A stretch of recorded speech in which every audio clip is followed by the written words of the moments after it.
Hello and good day to our beloved learners, supportive parents, and guardians.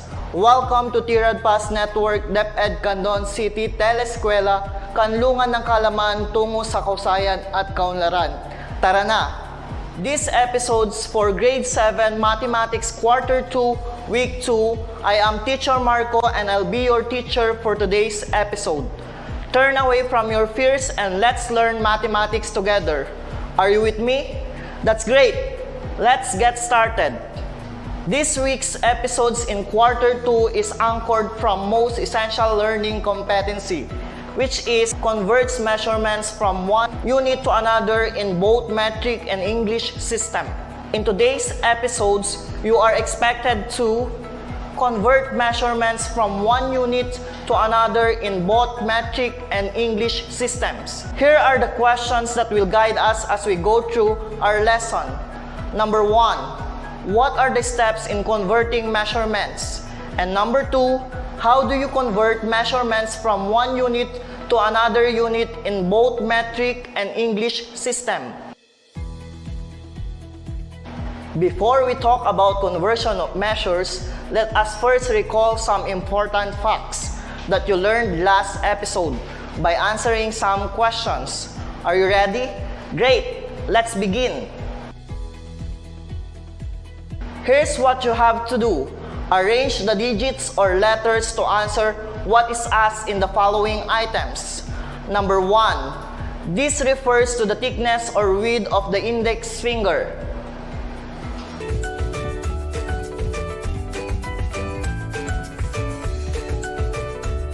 Digit. Did you get it? Great! Let's continue. Number 2. This is the year metric system was discovered.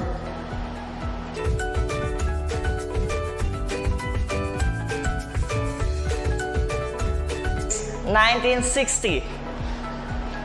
Number 3. It is the distance from the tip of the little finger to the tip of the thumb of an outstretched hand.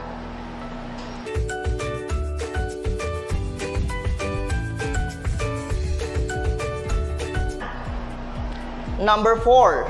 In English system, it is used in the measurement of weight or mass.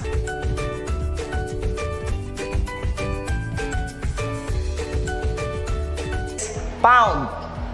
Number 5. This is the year metric system was revised into international system of units.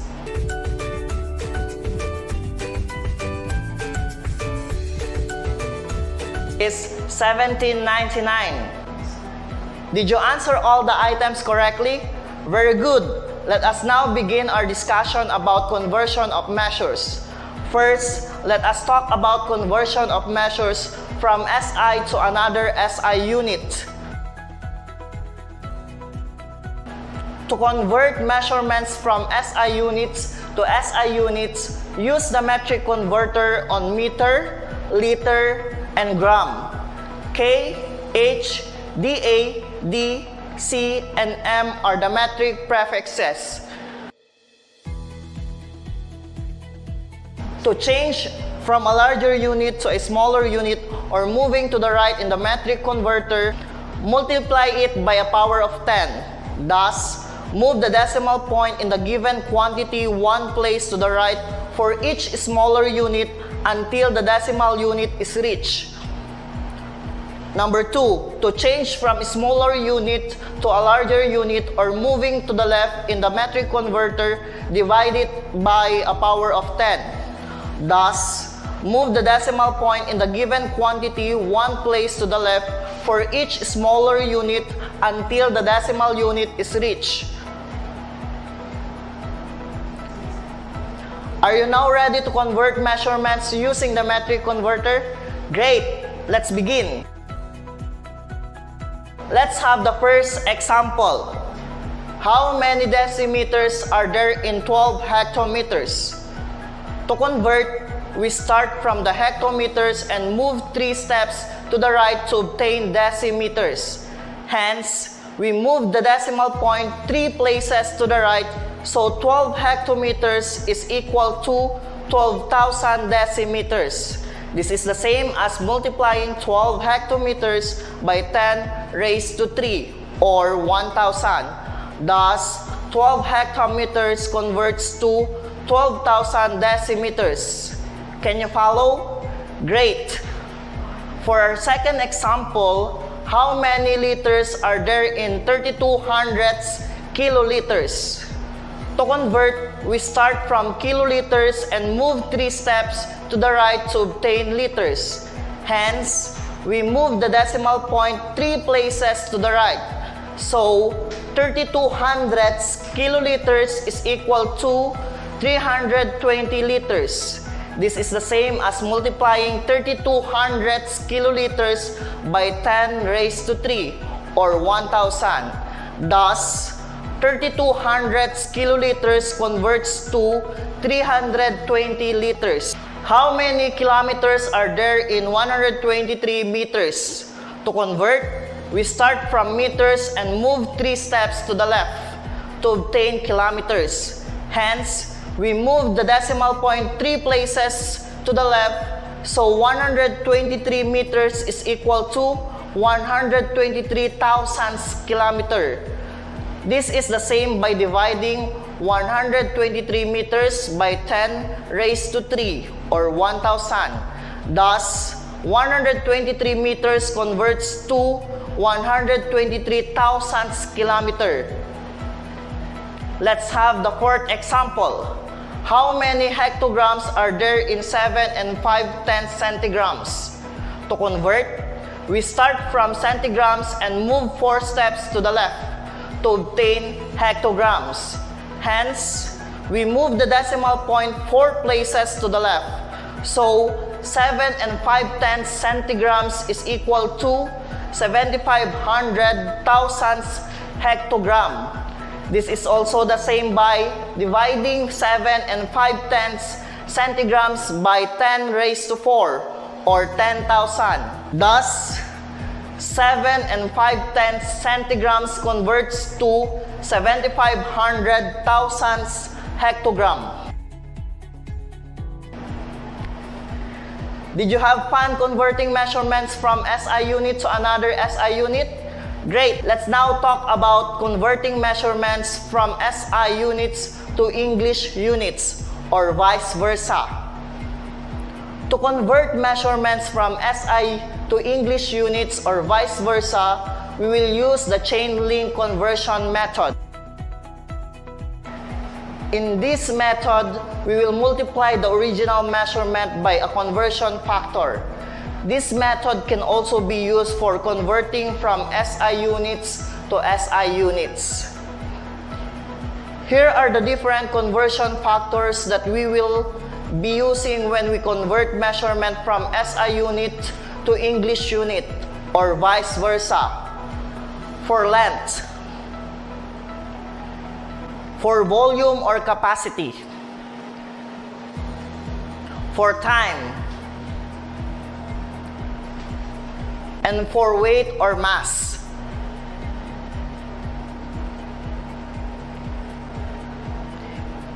Here are the steps when we convert measurements from SI units to English units or vice versa using the chain link conversion method. Number 1, identify the units you are starting with. Number 2, identify the units you want to end with. Number 3, find the conversion factors that will convert the starting unit to ending unit. Using the fractional form, the unit you want to end will be the numerator and the unit to be cancelled will be the denominator. And number 4, set up the mathematical expression so that all units except the unit you want to end with will not be cancelled. Sounds interesting, right? Are you now ready to convert measurements from SI to English units or vice versa? Great! Let's begin. Number 1, how many inches are there in 2 feet? Here is the conversion factor that we need. Using the chain link conversion method, we have 2 feet times 12 inches over 1 foot. Notice that in the chain link conversion method, the unit you want to end with is the numerator and the unit to be cancelled is the denominator. Therefore, the unit foot or feet will be cancelled and only the unit inches will be left. To simplify further, 2 times 12 over 1 is equal to 24 inches. Therefore, 2 feet is equal to 24 inches. Let us have the second example. How many pounds are there in 2,700 grams? Here is the conversion factor that we need. We can easily determine that 1 kilogram is equal to 1,000 grams using the metric converter. Using the chain link conversion method, we have 2,700 grams times 1 kilogram over 1,000 grams times 2 and 2/10 pounds over 1 kilogram. The units grams and kilograms will be cancelled and only the unit pounds will be left. To simplify further, 2,700 times 1 times 2 and 2/10 all over 1,000 times 1 pounds is equal to 5,940 over 1,000 pounds, which is equal to 5 and 94 pounds. Therefore, 2,700 grams is equal to 5 and 94 pounds. Number 3, how many seconds are there in 1 day? Here are the conversion factors that we need. Using the chain link conversion method, we have 1 day times 24 hours over 1 day times 60 minutes over 1 hour times 60 seconds over 1 minute. The units day, hours, and minutes will be cancelled and only the unit seconds will be left. To simplify further, 1 times 24 times 60 all over 1 times 1 is equal to 86,400 seconds. Therefore, 1 day is equal to 86,400 seconds.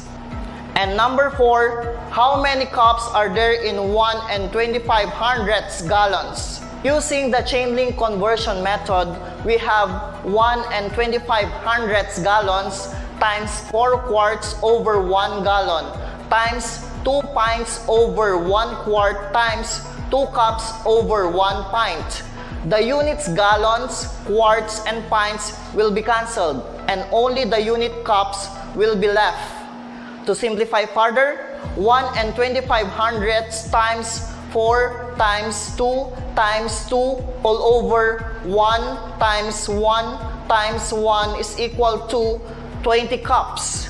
Therefore, 1 and 25 gallons is equal to 20 cups.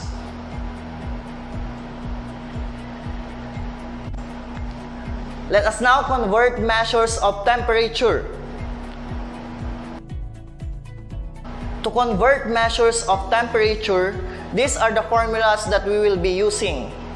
In order to convert degree Fahrenheit to degree Celsius, we will use the formula degree Celsius is equal to 5 over 9 times the quantity degree Fahrenheit minus 32. And in order to convert degree Celsius to degree Fahrenheit, we will use the formula degree Fahrenheit is equal to 9 over 5 times degree Celsius plus 32.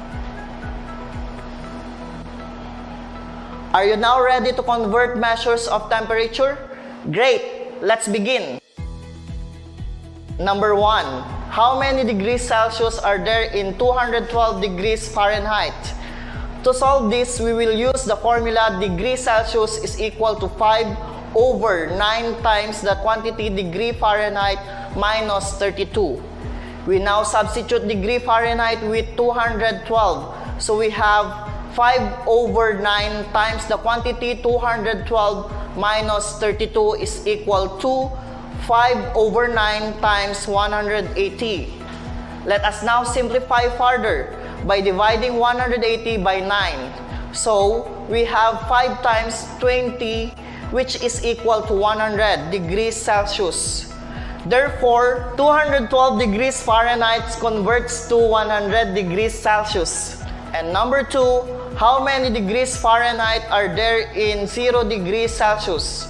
To solve this, we will use the formula degree Fahrenheit is equal to 9 over 5 times degrees Celsius plus 32. We now substitute degrees Celsius with 0. So we have 9 over 5 times 0 plus 32.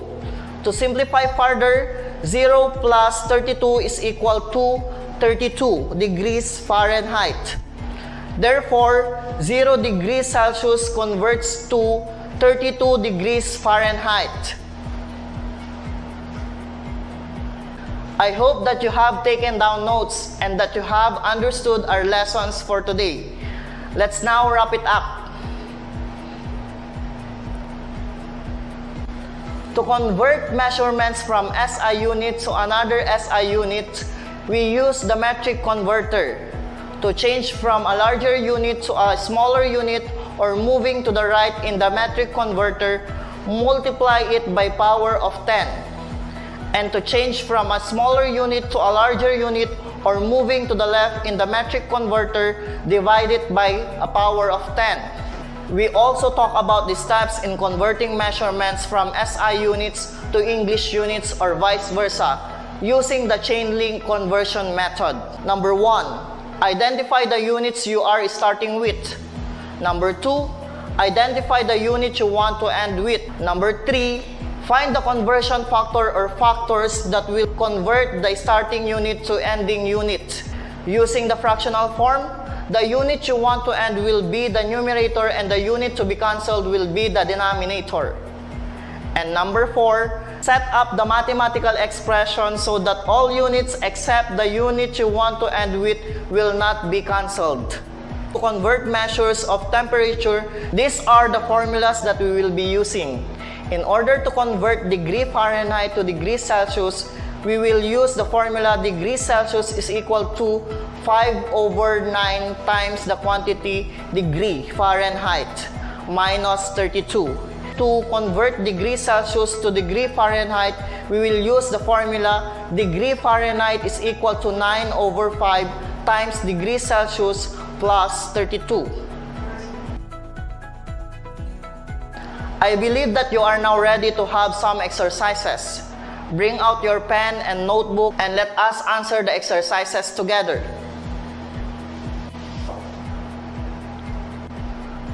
For exercise A, convert the given measurements using the metric converter.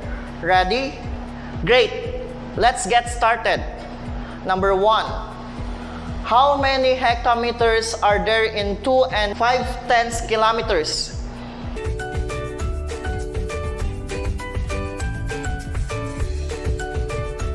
The answer is 25 hectometers. Number 2. How many decameters are there in 11 and 5/10 kilometers?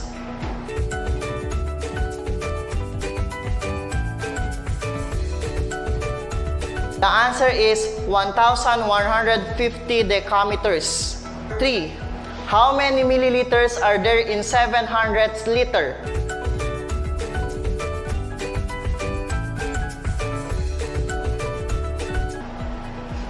The answer is 70 milliliters. Number 4. How many kiloliters are there in 205 decaliters?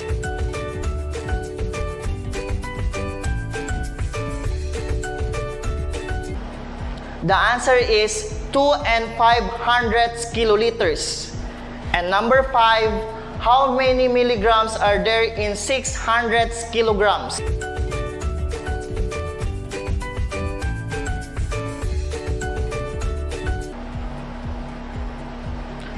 The answer is 60,000 milligrams. Exercise B, convert the following to the desired unit using the chain link conversion method. Number 1. How many centimeters are there in 40 inches?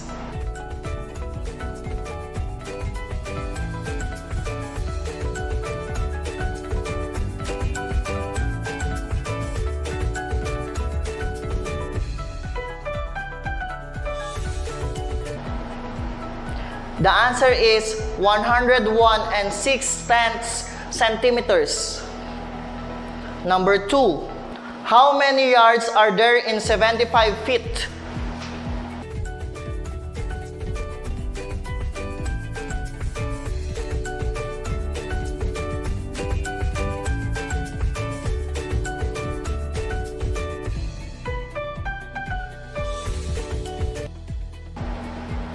The answer is 25 yards.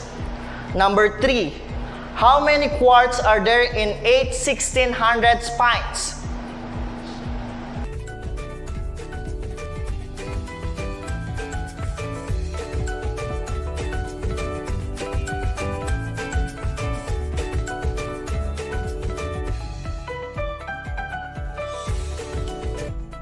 The answer is 4 800 quarts. Number 4. How many seconds are there in 4 5/10 hours?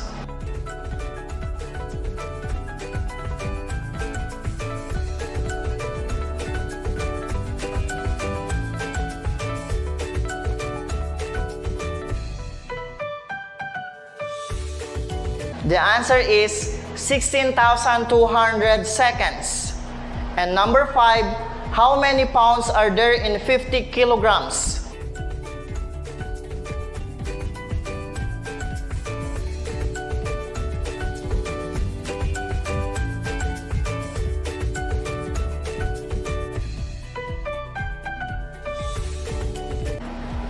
The answer is 110 pounds. For exercise C, convert the following measures of temperature. Number 1. How many degrees Fahrenheit are there in 38 degrees Celsius?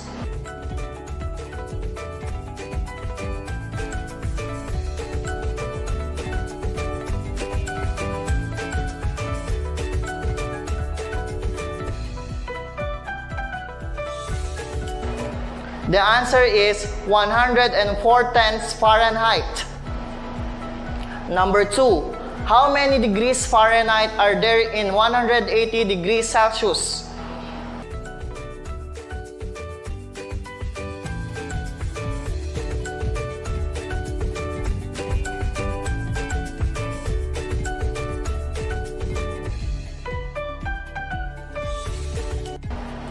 The answer is 356 degrees Fahrenheit. Alright, I hope you were able to answer all the items correctly, or if not, most of the items in the exercises that we had. If you wish to know more about our lesson, you can check the following references.